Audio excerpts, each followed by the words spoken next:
시청자 여러분 안녕하십니까? 헬로티비 뉴스입니다. 최근 몇 년 사이 배달 플랫폼 사업과 경쟁이 늘면서 오토바이 교통법규 위반 공익 제보가 크게 증가한 것으로 나타났습니다. 배달 오토바이 운전자들의 교통사고 위험도 늘고 있는 건데요. 지역사회와 배달 오토바이 운전자들이 그 심각성을 인식하고 안전운전 문화 확산에 나섰습니다. 이건성 기자가 보도합니다.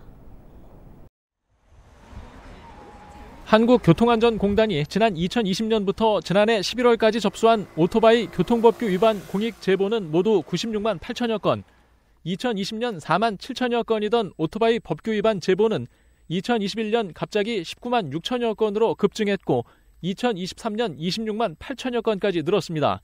이렇게 오토바이 법규 위반 공익 제보가 급증한 이유는 해당 기간 배달 플랫폼 사업이 크게 증가했기 때문입니다. 배달 경쟁이 치열하다 보니 교통법규를 지키지 않는 일까지 늘어난 겁니다. 최근 5년간 공익제보 교통법규 위반 행위 중에는 신호 또는 지시 위반이 49.7%로 가장 많았고 보도차도 보도통행과 중앙선 침범, 인명보호장구 미착용 등이 각각 뒤를 이었습니다. 배달 경쟁 속에 오토바이가 신호를 어기거나 인도를 침범하는 행위가 급증한 상황입니다. 상황이 이렇다 보니 지역사회와 배달 라이더들이 오토바이 교통안전 문화를 개선하기 위해 안전운전 실천 선언식까지 마련했습니다. 배달 라이더들은 안전운전 실천을 약속하고 산업안전보건공단과 경찰서, 지역 노사민정협의회가 배달 라이더들의 건강검진과 안전교육을 지원하는 일입니다. 사고가 너무 많다. 죽는 사고뿐만이 아니라 이런저런 크고 작은 사고들이 많아서 라이더들이 몇 명이라도 모여서 안전기원제라고 하는 걸 한번 가져보자. 지역에 이제 교통과 산업 안전에 대한 이제 그 기관들이 있으니 그분들하고 서로 이제 라이더분들도 각자의 이 가장이고 하다 보니까 안전에 항상 유의해야 되고 주의해야 되고 다치시면은 어떻게 돈벌이에 대한 수단이 없어지는 부분이 있어서 항상 저희는 계속 꾸준하게 안전 실천을 해야 된다고 얘기합니다. 부천 지역 배달 라이더들은 빠른 배달을 위해 인도를 주행하지 않기로 했습니다. 또 주택가 골목길과 이면도로에서 서행하고 횡단보도 이용 시 오토바이를 끌어서 이동하며 보행자를 보호하기로 했습니다. 교통안전을 위해 지역사회가 배달 라이더들과 함께 머리를 맞댄 모습입니다. 헬로티비 뉴스 이관서입니다. 부천시의회 국민의힘이 최근 상동 영상문화산업단지 현안을 두고 민주당 부천을 지역위원회가 사업협약 연장 철회를 주장한 것에 대해 정치적 갈등을 유발하기 위한 정책에 불과하다고 비판했습니다. 국민의힘은 조용익 시장 취임 이후 이 사업은 사실상 멈췄다며 명확한 일정과 계획 없이 방치해 협약 만료 시점에 쫓겨 연장을 선택했고 그 책임마저 내부에서 서로 떠넘기고 있다고 규탄했습니다. 그러면서 오는 2026년 준공 목표는 이미 실패한 이상 부천의 미래 먹거리를 만들고 양질의 일자리를 창출하는 등 개발 방향을 확실히 바로잡아야 한다고 지적했습니다. 또 조용익 시장 임기가 이제 1년여 남은 가운데 정쟁을 멈추고 더는 지연 없는 사업을 추진해 부천 시민에게 돌려줘야 한다고 강조했습니다. 더불어민주당 부천시의 지역위원회는 지난달 31일 부천시와 GS건설 컨소시엄이 맺은 이른바 부천 영상문화산업단지 복합개발에 관한 협약 연장을 반대하는 입장문을 발표했습니다. 부천시가 최근 지역 4개 대학과 경기도 라이즈 사업을 위한 업무 협약을 맺었습니다. 라이즈 사업은 학령 인구 감소에 따라 지역 대학의 위기를 극복하기 위해 추진하는 사업으로 올해부터 본격적으로 시행합니다.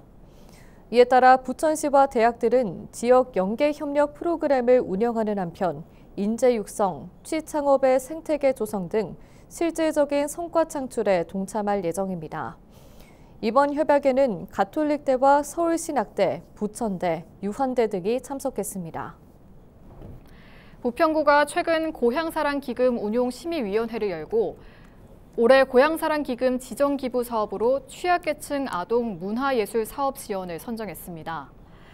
해당 사업은 드림스타트 취약계층 아동에게 음악과 역사교육 기회를 제공해 문화예술적 잠재력을 키우고 올바른 역사관 확립을 돕겠다는 취지입니다. 영남 지역을 휩쓴 산불로 30명이 소중한 목숨을 잃고 수천 명이 집을 잃었지만 그 참혹한 현장에도 자신보다는 이웃을 살피며 돕는 이들이 있었습니다.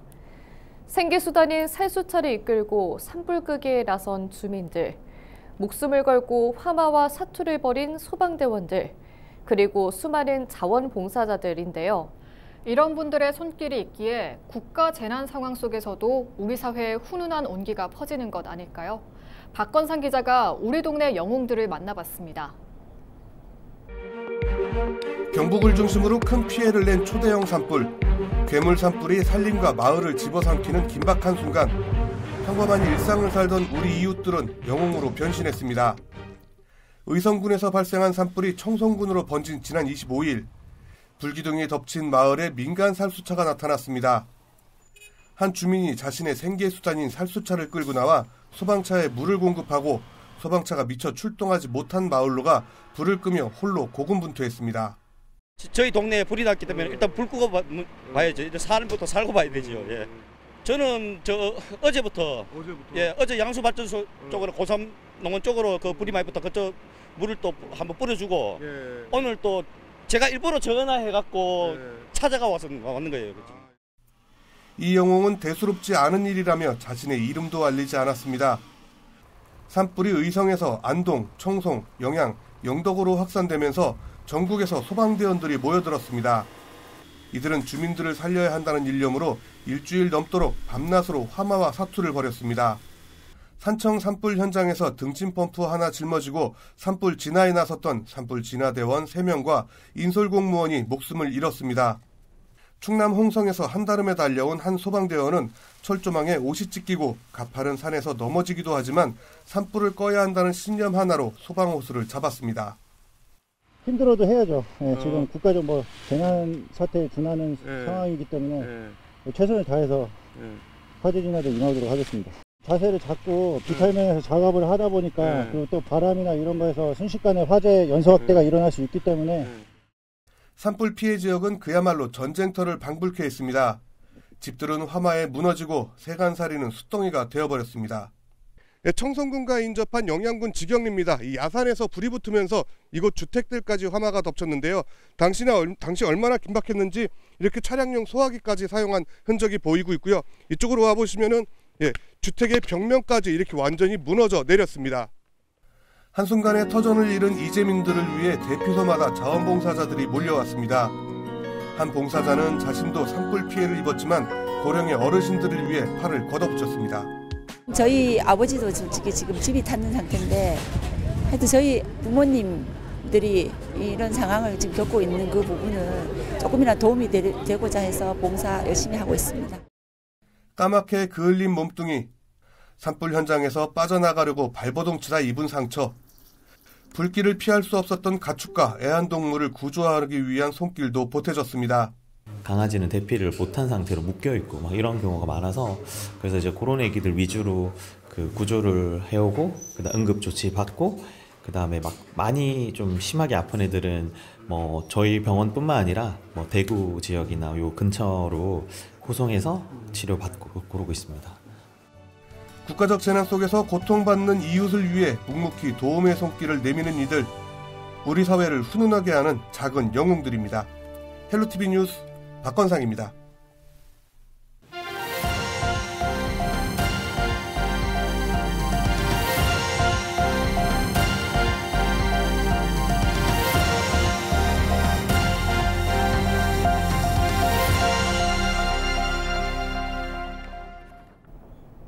국토교통부와 서울시가 지난 3월 19일 발표한 주택시장 안정화 방안 후속 조치에 나섭니다.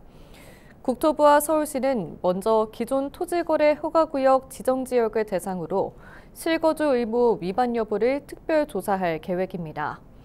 또 기존에 제출된 자금 조달 계획서와 증빙 서류를 토대로 자금 조달 계획의 적정성과 위법 의심거래 여부 등을 면밀히 조사하고 필요시 국세청과 금융위, 행안부 등 관계기관에 통보하거나 경찰 수사까지 의뢰할 계획입니다. 국토부와 서울시는 지난 3월부터 집값 담합과 허위 매물 신고 등 부동산 거래질서 교란 행위와 불법 행위 현장 점검도 진행하고 있습니다. 인천 송도와 남양주를 연결하는 GTX B 사업의 인천 구간 사업이 5월부터 시작될 전망입니다. 국토교통부는 GTX B 사업자인 대우 컨소시엄이 사업 착공계를 제출했다고 밝혔습니다. 이에 따라 점용 허가 등 행정 작업이 완료되면 5월 말부터 GTX B 노선의 인천시 구간 공사가 시작될 것으로 전망했습니다. GTX B 노선은 인천 송도에서 출발해 서울을 경유해 남양주 마석까지 연결하는 82.8km로 2030년 개통 예정입니다. 도성훈 인천시 교육감이 미국과 콜롬비아를 방문합니다. 인천시 교육청은 오는 5일부터 13일까지 콜롬비아 교육부 공식 초청 등에 따라 도성훈 인천시 교육감 등 방문단 10명이 콜롬비아와 미국 뉴욕을 방문한다고 밝혔습니다. 우선 콜롬비아 누에바 그라나다 대학에서 대전환의 시대, 미래교육의 방향을 주제로 특강을 진행합니다. 특강을 통해 인천교육 비전의 방향과 성과를 소개하고 미래교육 비전을 공유할 예정입니다. 또 콜롬비아 교육부와 정책 협의를 통해 인공지능, 디지털 교육 분야의 지속적 협력 방안을 논의하기로 했습니다. 이와 함께 인천형 첨단교실이 구축된 콜롬비아 구아스카 지역의 엘카르멘 학교를 방문해 운영 성과를 확인할 계획입니다. 미국 뉴욕에서는 유엔 경제사회 이사회 국장과 세계 시민교육 관련 정책 간담회를 갖고 유엔 평화대학에서는 평화교육 활성화를 위한 업무 협약을 체결하기로 했습니다. 경기도가 전세보증금 반환보증 보증료 지원금을 기존 최대 30만 원에서 40만 원으로 인상한다고 2일 밝혔습니다. 도는 주택도시보증공사와 서울보증보험, 주택금융공사의 전세보증금 반환보증 가입 시 보증료를 지원하고 있는데요. 도는 임차인의 부담을 최소화하기 위해 지원금 확대를 결정했습니다. 전세보증금 3억 원 이하의 청년과 신혼부부는 최대 40만 원 한도 내에서 납부한 보증료 전액을 지원받을 수 있는데요. 청년 외 대상자는 보증료의 90%까지 지원합니다. 경기도가 관세부가 피해 중소기업을 대상으로 500억 원 규모의 긴급 특별 경영 자금을 지원한다고 2일 밝혔습니다. 도는 긴급 경영 안정자금인 예비자금 500억 원 규모를 관세부가 피해 수출기업 특별 경영자금으로 편성해 지원한다는 방침인데요. 미 관세부과로 직간접적 영향을 받은 지역 중소기업이 지원 대상입니다. 특히 최근 1년 이내 수출 실적에 있는 피해 기업뿐만 아니라 관세부과로 경영애로가 발생한 기업도 지원하는데요. 지원 한도는 대상 기업 한 곳당 최대 5억 원으로 융자 기간은 5년, 2차 보전 2.5% 고정입니다. 도는 시행 시기와 세부 내용을 4월 중 별도 공고할 예정입니다. 경기도 공직자들이 영남 지역 산불 피해 복구와 이재민 지원을 위해 구호성금 1억 1,473만 원을 기부했습니다.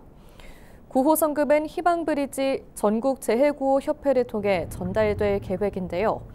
피해 지역의 복구 사업과 긴급 생필품 지원, 이재민 구호 등에 사용될 예정입니다. 경기도 직원들은 앞서 지난 2019년 강원도 산불과 2022년 강원 경북 산불 발생 당시에도 성금을 기부한 바 있습니다. 인천시가 섬 지역의 안정적인 상수도 관리 체계를 구축하기 위해 영종 옹진 수도사업소 신설을 추진합니다. 현재 인천 지역 수도사업소는 중부와 남동부, 북부, 서부, 강화 등 5곳을 운영하고 있습니다. 내년에 영종구와 옹진군을 전담하는 수도사업소가 신설되면 모두 6곳으로 늘어나게 됩니다. 시는 섬 지역 가운데 육지에서 쾌속선으로 4시간가량이 걸리는 옹진군 백령도 일대에는 서해 5도 출장소를 두는 방안도 검토하고 있습니다. 시는 올 하반기 기구 신설 세부 계획을 세우고 조직 개편을 위한 행정안전부 승인 등 관련 절차를 밟을 계획입니다. 이상으로 뉴스를 마칩니다. 시청해주신 여러분 고맙습니다.